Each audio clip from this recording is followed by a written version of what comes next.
Do you need this, Mrs. Kemp? Hello everybody, this is Mad Matt. Why is my mouth not moving? Because this effect takes too damn long in post. You're watching Movie Mattness. I have a confession. I think Ashton Kutcher is a joke. I'm not saying he isn't talented, and he certainly is pretty, but he's one of those one-note actors for whom I have even less use than a disposable douche. One movie blog goes so far as to suggest that Ashton hates the movies, since every role he takes seems to be more about a quick paycheck than polishing his craft. I can't say that I disagree. Just look at the man's body of work, from Dude, Where's My Car to What Happens in Vegas, and you'd be hard-pressed to find a serious actor in there. But before I dismiss the man completely, let me talk about one performance by Ashton that I did like.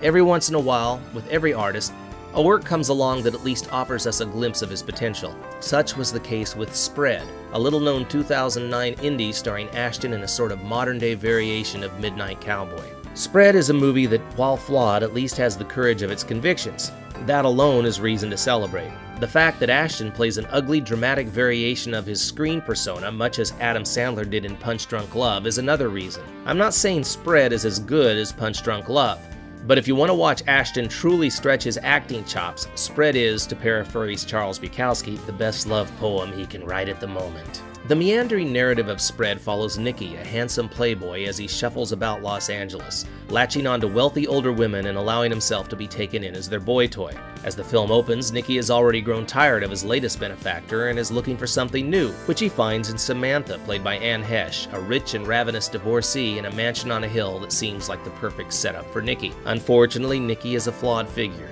destined to sabotage himself whenever he gets too much of a good thing. To make matters worse, he meets Heather, played by Margarita La Viva, a pretty waitress who is immune to Nicky's charms and perhaps has more in common with him than he would like to admit.